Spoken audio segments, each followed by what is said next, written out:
Happy Reading, Gereja, Kang Hyewon. Disinilah aku berdiri, memakai baju pengantin yang sangat cantik, dan berjalan beriringan dengan seorang pria berumur yang sudah tidak muda lagi. Tapi dia masih terlihat tampan, gagah, dan begitu mempesona. Dialah ayahku Kang Jaebom. Aku selalu berharap memiliki suami sepertinya. Seseorang yang terlihat dingin, tetapi memiliki hati bak malaikat di dalam. Kamu sangat cantik Hye, apa tidak menyangka kamu akan menikah dan melepaskan status lajangmu. Jadilah istri yang baik dan ibu yang baik untuk anak-anakmu kelak. Aku sedikit sedih ketika melihat raut wajah ayahku saat ini. Ayahku menuntunku berjalan menuju altar. Di ujung altar terlihat sosok pria memakai tuxedo dengan rambut hitam mengkilat. Yang tak lain dan tak bukan ia adalah Cho Kyu-hyun. Pria yang hari ini akan menjadi suamiku. Dan juga pria yang telah dijodohkan denganku. Terlihat sekali wajah datarnya yang melihatku saat aku mendekat. Aku tahu pada dasarnya dia tidak pernah menerima pernikahan ini sampai terjadi, aku pun begitu. Aku selalu tahu bahwa pernikahan yang tidak pernah didasari oleh cinta pasti akan berakhir perpisahan. Tapi tergantung dengan mereka yang menjalankan bukan. Dan aku selalu tahu, di mana setiap kehidupan pasti akan ada sebuah keajaiban yang akan datang. Entah itu akan datang secepatnya atau nanti di kemudian hari. Entahlah, yang terpenting jalani saja dulu. Karena kita tidak akan pernah tahu endingnya akan seperti apa dan bagaimana di akhir. Tiba-tiba aku merasakan sebuah tangan menarik lembut tanganku lalu menggenggamnya dengan hangat. Ternyata itu adalah tangan Cho Kyu-hyun. Yang awalnya tanganku berada di lengan ayahku. Ia tersenyum ke arahku, aku hanya membalasnya dengan senyuman kecil. Dan setelah itu kami mulai mengucapkan janji suci dan setia kami di hadapan Tuhan, pendeta, keluarga dan para undangan yang hadir. Kemudian kami saling memasangkan cincin satu sama lain. Sesaat kulihat ibuku menitikkan air matanya yang mungkin air mata bahagia. Dan di sampingnya terlihat ayahku merangkul bahu ibu sambil tersenyum kepadaku dan tak lupa pandanganku tertuju pada pria tampan yang duduk tepat di samping ayahku. Yang sedang menghadap ke arahku dengan tatapan sendu. Jiwan kakakku, ia juga yang tidak menginginkan pernikahan ini segera terjadi, bahkan ia menentangnya. Karena ia tak mau aku menjalani kehidupan pernikahanku secara terpaksa tanpa adanya cinta. Baiklah, sekarang mempelai pria, boleh mencium mempelai wanitanya. Ucap pendeta. Cho Kyu-hyun pun menatap ke arahku. Dan ia pun mulai membuka tudung kepala yang menutupi wajahku. Sesaat pandangan kami saling bertemu. Dia mulai mendekatkan wajahnya ke arahku. Kemudian wajahnya perlahan semakin mendekat. Dan perlahan sangat dekat, aku bahkan bisa merasakan hembusan nafasnya yang menerpa wajahku. Aku hanya bisa terdiam dan memejamkan mataku. Tiba-tiba aku merasakan ia mengecup lembut keningku. Hingga beberapa detik dan tak lama berhenti dan memandangku dengan tenangnya dan disertai senyum kecilnya. Semua orang yang berada di dalam gereja bertepuk tangan dengan meriah, tapi aku dan dia hanya tersenyum kecil.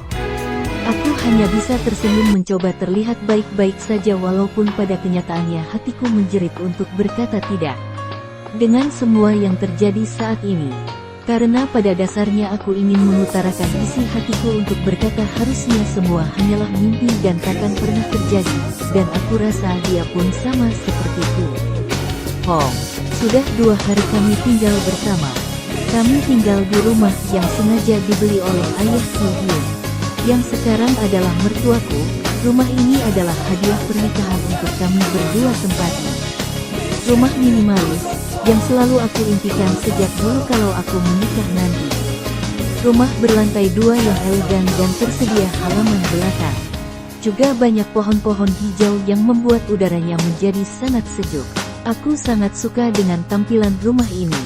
Namun tidak dengan suasana yang berada di rumah ini, yang seakan tidak berpenghuni karena aku dengannya lebih banyak diam. Karena bagi kami untuk saat ini pernikahan yang kami jalani hanyalah sebuah status sementara yang dimana nantinya hanya menjadi kenangan jika kami berpisah kelak. Maka dari itu kami lebih menghargai privasi masing-masing dan tidak ingin ikut campur untuk urusan yang bukan menjadi urusan kami berdua. Seperti biasa, hari ini kami saling bersiap untuk memulai kembali rutinitas bekerja karena sudah 5 hari kami cuti kerja dengan alasan pernikahan atau pengantin baru. Aku dan Cho Kyu Hyun sudah siap dengan pakaian kantor kami dan kami memulai sarapan dalam diam. Aku sedikit tahu kebiasaannya sekarang setiap pagi hari aku harus membuat secangkir kopi tanpa gula.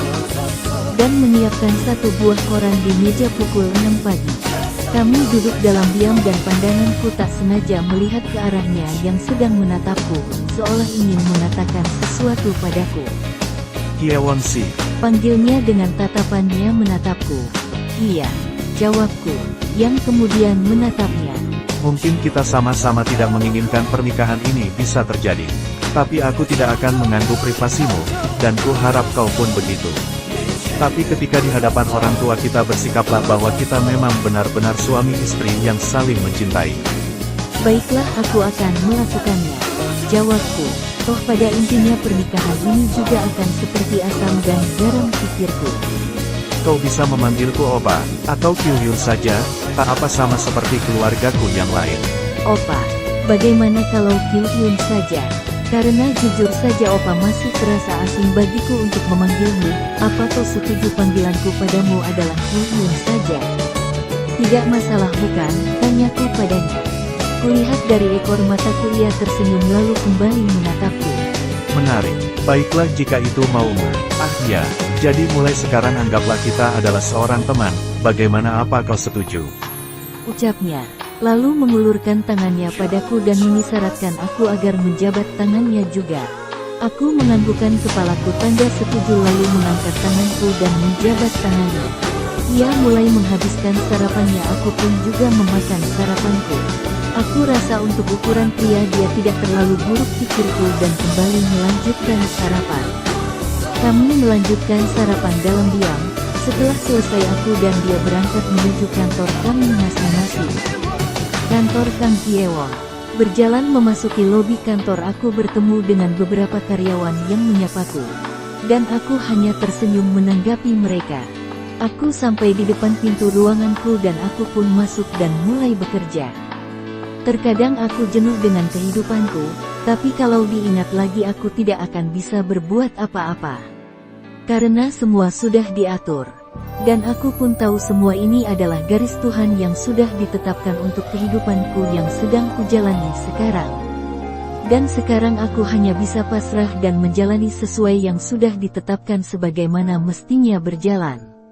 Karena aku tahu pada intinya semua yang kulalui adalah kehidupan yang aku jalani. Cho Kyu Hyun, aku memasuki ruanganku begitu tiba di kantorku. Aku sempat berpikir bahwa sesungguhnya menjalani sebuah pernikahan malah membuat kehidupanku jadi semakin sangat rumit. Karena jika kita menikah dengan wanita yang tidak kita cintai, maka pasti kehidupan ini tidak akan berjalan lancar bukan? Itu yang ku tahu dari beberapa rekanku tapi entahlah, aku rasa untuk seorang istri ia tidak terlalu buruk karena yang ku tahu ia dibesarkan dari keluarga yang cukup terpandang. Dan pasti memiliki aturan yang sangat ketat yang diajarkan oleh kedua orang tuanya. Entahlah, jalani saja. Hyewon. Suara ketukan pintu membuatku mengalihkan pandanganku dari berkas ke arah pintu. Ku rasakan seseorang mengetuk pintu ruanganku. Dan tak lama masuklah sesosok pria tampan bermata teduh yang menatapku lalu tersenyum kecil. Kakakku. Jiwan yang sosoknya sudah seperti teman dan ayah pengganti untukku. Tempatku mencurahkan segala isi hatiku dari sedih maupun kecewa. Ia pasti akan bersedia menjadi pendengar yang baik untukku. Terkadang aku berpikir ingin mati. Tapi kalau aku banyak mendengar kisah tentang kematian maka aku harus berpikir berpuluh-puluh kali. Karena sesungguhnya kematian itu lebih mengerikan dari sebuah hukuman, maka dari itu aku mengubah pikiranku. Ya, setidaknya itu lebih baik karena belum tentu Tuhan akan menempatkanku di tempat terbaiknya, justru Ia akan melemparku di tempat yang lain dan aku tak ingin itu sampai terjadi.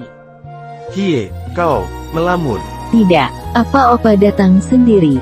Iya, kau tahulah kalau Opa mengajak Mira.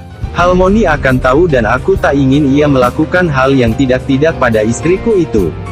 Ucapnya dengan sendu. Aku memandangnya. Ya, beginilah hidup kami yang selalu dicampuri dengan bumbu-bumbu dramatis seperti di drama-drama. Keluarga kaya harus menikah dengan keluarga setara karena kalau menikah dengan orang yang memiliki status lebih rendah maka orang tersebut akan dihancurkan atau tidak, mereka hanya akan dipandang sebelah mata. Aku menghampirinya dan duduk di sebelahnya. Sabarlah, lambat laun sifat manusia juga akan berubah. Mungkin bukan sekarang tapi nanti, jangan pernah menyerah. Semuanya pasti akan ada jalan keluarnya untuk menyelesaikan asal ada kemauan, kenapa tidak? Ucapku menepuk bahunya. Ia menatapku lalu tersenyum.